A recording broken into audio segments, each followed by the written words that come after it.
welcome to Faith on Film with Isaac Hernandez and Holly McClure. Keeping you informed on faith and family entertainment. Hello, everyone. Welcome to Faith on Film. We've got a great show for you today, don't we, Holly? We do. It's a women's show and more. You know what? We always have great shows. Do you think we'll ever go, hello, everybody, welcome? We've got a really bad show for you today. Horrible Saturday. No, we don't do that. No, we won't. Don't do that. Well, what makes it great today, of course, is we have an actress, producer, director, writer. Oh, my goodness, she does so many things. And she'll be promoting a movie today that is really relevant for today's culture because it deals with influencers.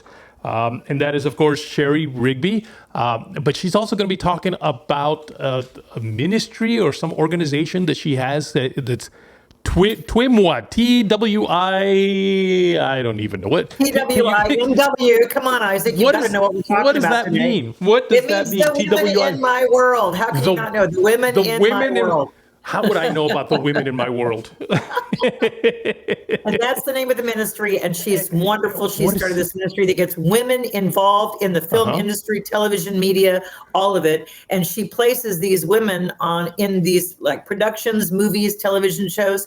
It's amazing. It's a great idea, and we're excited to hear all about that. And then, of course, Divide Influencer. Listen, moms and grandparents with teenagers, you want to have them watch this movie because it's going to definitely influence them on how they feel about money and taking things for granted in life. It's really good. Well, I think it's going to be a fun movie to watch, but people don't know what it looks like. So how about we show them the trailer, and then it'll be so exciting to talk to Shari. Let's do. Serving here is helping me find God.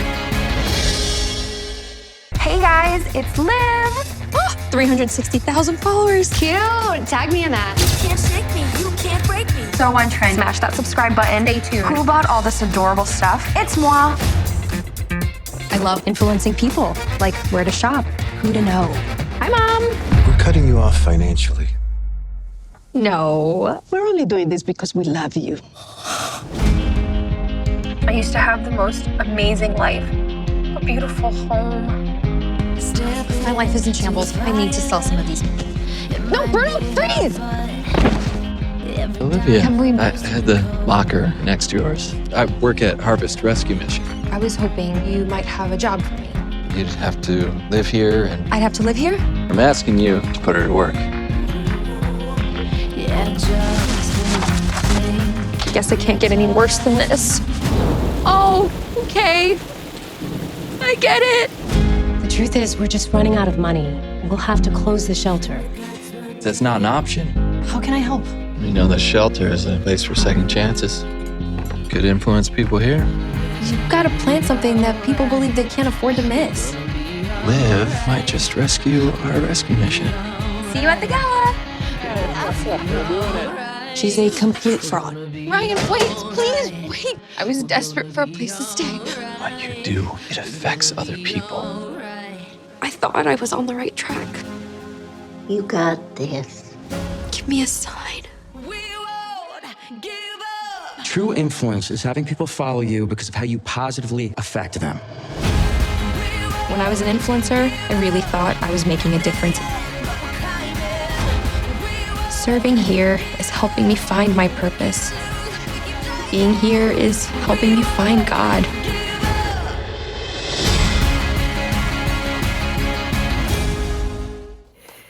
Hello, Shari. Hi, how are you? We are excited to have you on and excited to have you here. You know, I saw you at NRB and I heard you talk about the film industry, the women in your world, it's women in my world film industry and what you're doing with your ministry. And I was so excited to talk to you and encouraged. And as well as seeing you're starring, producing, directing a lot of films now. So congratulations. This is exciting to see what you're doing. Thank you. And it's been so much fun to, especially being at NRB too, and seeing both of you there for years. Like, you know, you get to see how God continuously brings us back to this family, and then we get to watch one another grow and share. And man, walking in there this year, I was just so blown away and blessed by all the things the Lord has let me do. And fantastic. Now, Shari, I've seen you in so many movies. Oh my goodness, I've got a list here: Overcomer, October Baby, Not Today, Wildflower. One of my favorite actually was The Least of These, which was such a powerful movie. But you now are directing a movie that we're going to talk about today that kind of is completely different than all those rather more dramatic and powerful and intense, or I don't even know what other words to use here. This one's a little different. Can you tell us a little bit about Divine Influencer and how you came across this movie? Absolutely. Well, Divine Influencer is about a young woman where she goes from riches to rags overnight when her parents cut her off. And she ends up in a homeless shelter where she finds out what true influence is all about, and that is serving others. And in that homeless shelter, she realizes that through serving others, that's where she really starts to understand who Christ is and how she can serve and give back through the influence that she's been given. And so it's a really fun movie, but it has a lot of depth to it. It has a lot of incredible themes to it. And so I was really excited to tell this type of a story because I was influenced by the Los Angeles Dream Center. And the journey for me with them started many years ago. That was my home church while I lived in Los Angeles. And I would go and do a lot of ministry work at the Dream Center. And Matthew and Caroline Barnett were my pastors. And so I got to see firsthand what it meant to be part of a community that was really reaching out and serving others right where they were at. And so I got to watch redemption, restoration, and preparation. I got to watch service. And I met many women who were just like Carla, who is one of the characters in the movie that Liv Golden has some experience with. And I got to watch women that could walk into a thrift store and get a piece of clothing that changed their entire world. And wow, how inspiring that could be. And so really that's how this movie was birthed. I was able to write on it, produce it, and direct it. And I'm really honored to tell this type of a story. I love that. I love that you had a chance to, first of all, when I used to be in LA and on KKLA, I loved going to the Dream Center and I loved seeing what they were doing there. So I love that you said that really sowed that seed at the beginning of seeing women actually get the clothing and go through that lifestyle. Probably really helped you with directing. You've got Jesse Metcalf in it and Laura Silver, who I think is Silva, who has been in The Chosen. And then Micah Hansen, who's been in our movie Washington's Armor. You've got a great cast. How was it working with Jesse and the cast? A dream team. I mean, I know I say that, but let me tell you something. Lotta Silver is the real deal. Lotta Silver just brought so much humility and grace to this character. She really embodied who Liv Golden was. And because we wanted this character to be lovable, we wanted her to have, just this beautiful arc and the emotional journey that Lotta takes us on as Liv Golden. You fall in love with this character. You're always rooting for her. And when we see her at the end of the movie, we actually go, you know what? She's a fantastic woman serving others around her. You never lose a moment with Lotta. And you're cheering for her. And then working with Jesse Metcalf, he was fantastic. He was so inspiring, and I loved it. Jesse said to us, before he even got the script, he said, I want to be somebody who delivers a powerful, life-changing message that really will make culture think. And so we were going, wow, wait until he reads what he gets to say in this movie. He's one of the main ones that challenges, Liv Golden, Lotta's character, to live a different life. And Micah Lynn Hansen, she's a powerhouse. Micah actually, incredible actress. She was also one of our associate producers. She plays Tara in this movie. And then she also works with me and the Women in My World. And she was our lead hairstylist on this, creating all the looks for our main characters.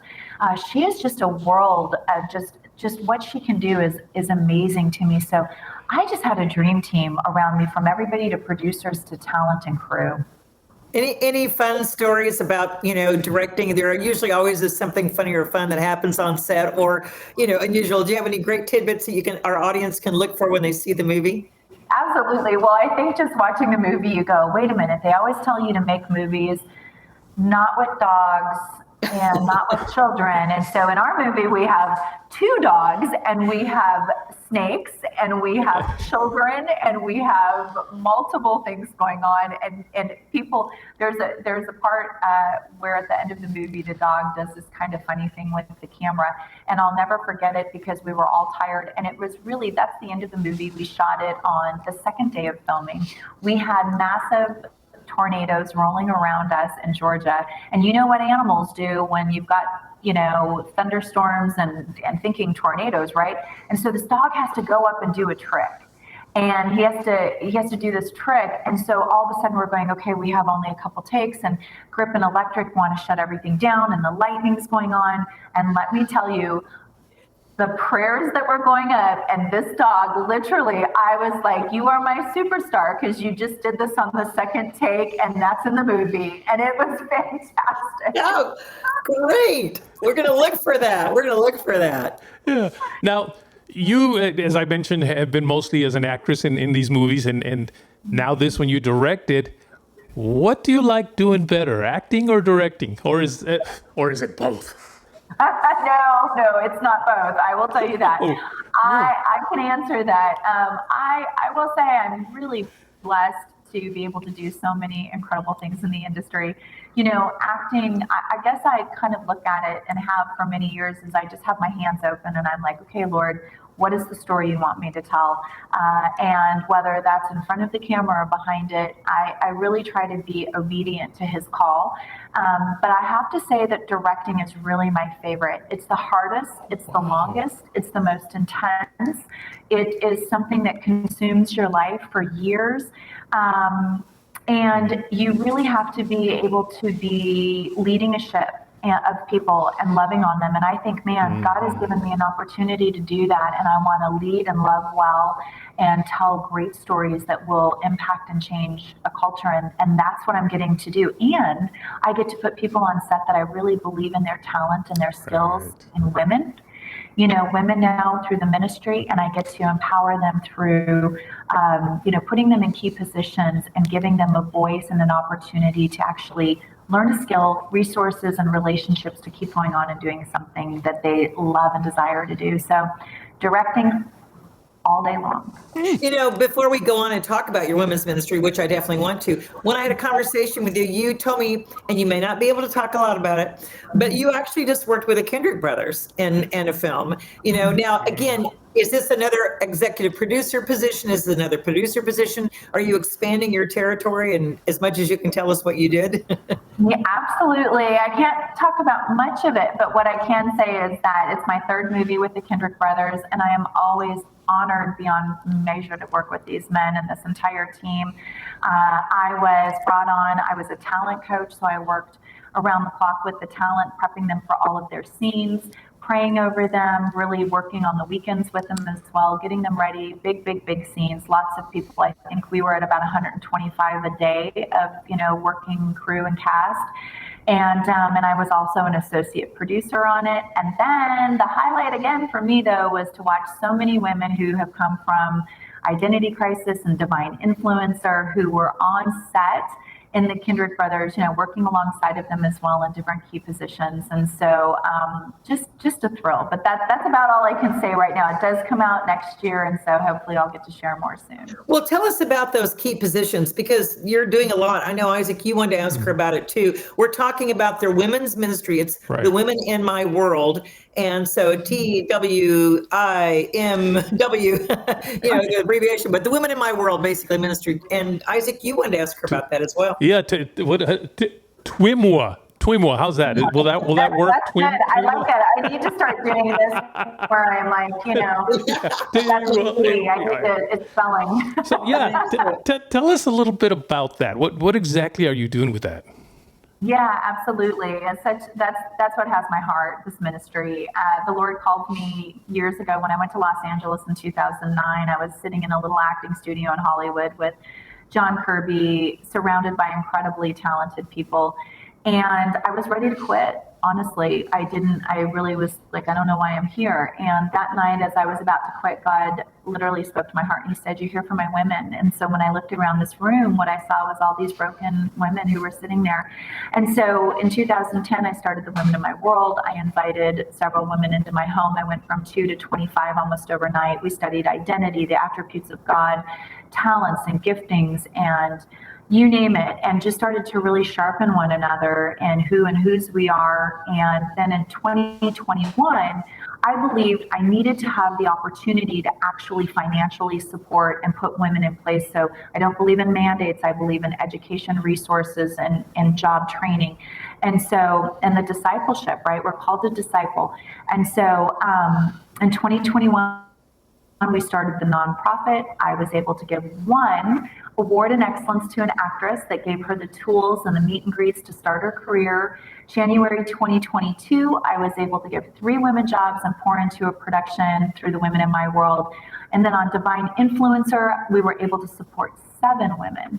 Wow. And put them into key positions. And we continue to do that. 5 of those women, like I said, were on The Forge and with the Kendricks. And I'm blown away to see God multiplying and really creating and giving these incredible women an opportunity to share stories.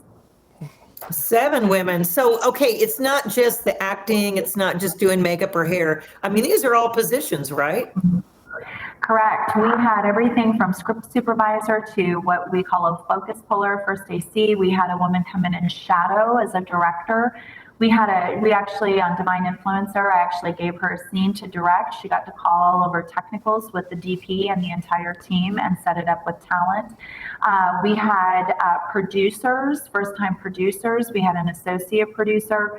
We had multiple team members that were able to come in different aspects of the entertainment field, writers, and that's what we want to do. You know, we say developing entertainment and media. Well, people ask me all the time, does that just mean movies and television? No, we're actually discipling because of the influence that media in general has on our culture today. If you have a cell phone, you're an influencer for Christ. You are somebody who is able to use your platform. And so how do we disciple and train them up to do it better and do it well? And that's what we do with the Women in My World. Okay, so let me just understand this completely. So is it you're actually training them to do the work, or are these people that already do that kind of work and you're just kind of connecting them and maybe mentoring them? Or are you doing the actual training of how to do it? Yeah, both. That's a great question. Both. So we've actually tapped into people who are our keys in our teams that really are spending the time, and they have the heart of a teacher. They want to be able to show, they want to be able to grow them and encourage them. And so we really work hand in hand with those people that want to do that. You know, it's not enough anymore just to put somebody in a classroom. It's really about the hands-on training. We all know in the industry, it takes a lot of work, a lot of time, and a lot of energy, and you have to be a team player. You've got to understand what our language and lingo is. And so not only are we actually doing that on the job training, we're doing the discipleship. We're really wanting to make sure that when they step onto set, the first thing they're getting is we're praying, we're doing a Devo, we're having time together as a community. We understand the body of Christ and the unity factor. We're pouring into one another. Iron sharpens iron. And so that's really what we're doing. So we do it on all different levels. And we're getting ready to now tap into some of our post-production people where they're actually going to start to take on and share with people the post side of it. In fact, we had we had a young lady on who came, worked with Bill Ebel, who is the editor on the Kendricks films, my film, and many, many others. She came in from Atlanta, Georgia. She went to Albany, Georgia, and was with him, sat side by side with him for a week, and he gave her opportunities to edit that movie. That's a big deal. It's a big deal. That's a big deal. And so how can people find out more about this? And are you taking contributions? Can they sew into it? How is it set up? Absolutely. And thank you for asking that. It is thewomeninmyworld.org, thewomeninmyworld.org. You can go on there, you can hear testimonies. What we do is every dime goes, all the administrative fees and anything else is all paid by people who are on our board so that we can actually take all of the finances that come in and it can go directly to sponsoring and supporting women and really helping to develop them in this media market that we're in today. Their voices matter and the skills that they have matter as well. And so people can go on there and support. We're really hoping that more people will step in and see the value and understand. I mean, we have to realize that the culture nowadays, I was reading not long ago, in fact, we talked about this at NRB, was that people are making decisions on TikTok, very critical decisions about their life, and they're doing this by watching a 60-second video. So we need to be better stewards of how we're putting these voices out there into the world, the influencers for Christ with positive messages, and training them up and doing it in a way for Christ. And so that's really our efforts. So that money matters. It goes to them. We start to really work through and put them into places they need to be. Oh, I love what you're doing. And I love that you're doing it for women, because it's pretty much a man's world, or it has been in Hollywood for decades. So it's nice to see that you're, sewing women into these positions and jobs and giving them stars and opportunities. And honestly, is there something you haven't directed yet or produced that you want to do? Is there anything left that you're like, I really want to do something like what? Too many things to even tell you.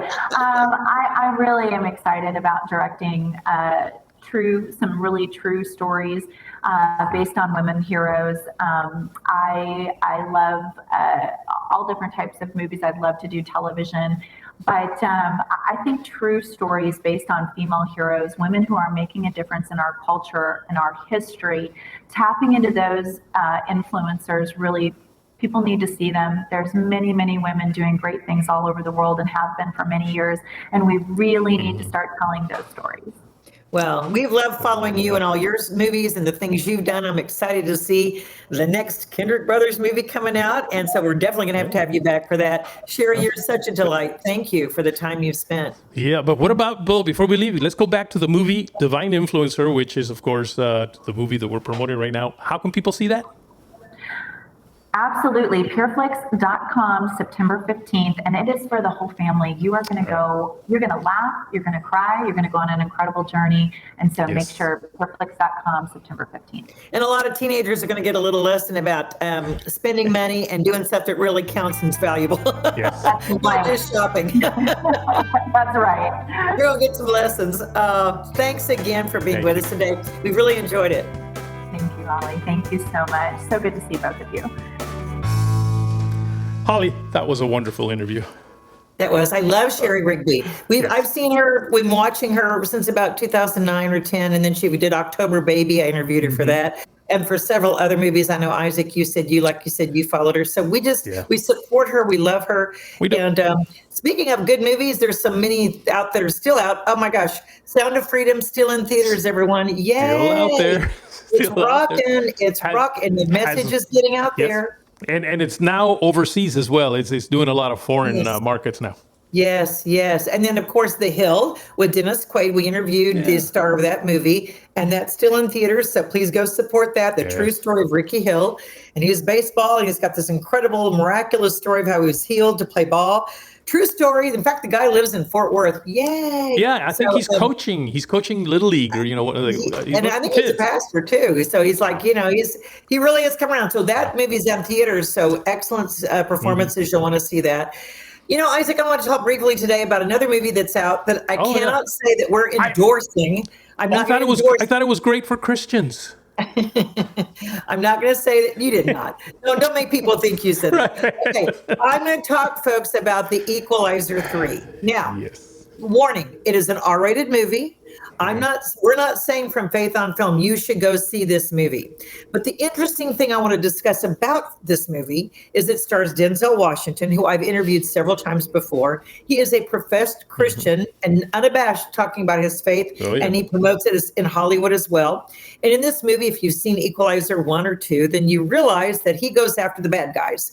And he is the justice-seeking person that takes up for the little man when they've been downtrodden or abused or beaten or robbed or anything. He goes and takes up for him. Okay, so Equalizer 1 and 2 was how he did that. And there was other plots with friends, a female friend who was in government, she was killed, and it was a dear friend of his.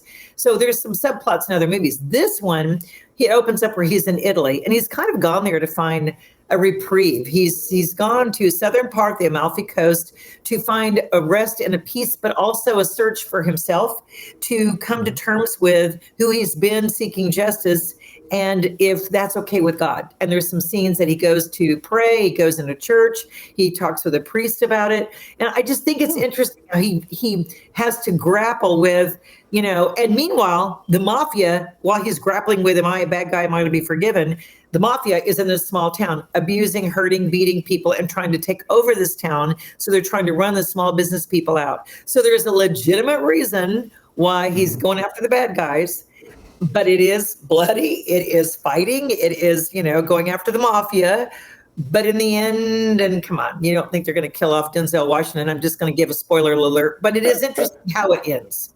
Very interesting how it ends. I won't give that away, but it ties in together his previous films in a really interesting way. And you smile and go, okay, Lord, it's like that whole, God sometimes pays things back later on. So I liked it. But again, I'm not promoting it for you. If you don't believe in language, don't go see this film. If you don't believe in violence, see this film. If you don't believe it's an R-rated movie, don't go see this film. You're an adult. The Holy Spirit works in you. You have a discerning spirit about yourself to discern what's good or not good for you. Isaac, what do you think about it? Well, I mean, it's interesting that you say, number one, that there's faith in it. But yet it's a movie that you're really kind of saying is not necessarily good for a Christian audience. But that's, I think, what's interesting. See, we always think that Christian movies have to be for Christians. Here you go. How about being salt in the world and having a movie that brings in faith, but is intended for the non-Christian? You and I don't have to go see it. Well, you do, because you have to tell us all about it.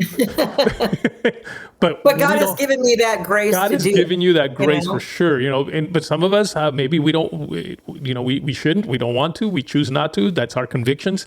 But I still don't think that as Christians, we should say, oh, those kind of movies are, how can Denzel Washington, being a Christian, be a part of that movie? Well, who else would be perfect for this movie than Denzel to get in there? And by the way, I think it's him sometimes that, because of his stature already as an actor, I think it's him that inserts some of the stronger faith elements into these movies. Yeah, he's executive produced this, and he produced it. So his ideas are in it, and his input is in it. And I can see Denzel saying, I want to do this and this. He did. And here's the thing, Isaac. Okay. A lot of people that are going to see Equalizer 3 would never step foot in a church, will never watch a Christian movie, will never go to Pure Flix, they'll never do all those things. But if that person's sitting there and they're like, yeah, beat him up, yeah, get these guys, the bad guys or whatever. But if they see him grappling with that, who knows that God can't touch that person in the theater, and they walk out going, wow. That makes me think about my faith and who I'm telling you, when I did my radio show years ago, and I've told this story before, and I said, hey, what movie led you to the Lord? And a guy called in and said, The Matrix. And I'm like, The Matrix? Last thing I thought, and he goes, yeah, because it mentioned the movie Zion in The Matrix. And he goes, no, I didn't know I was an atheist, so I didn't know any of that.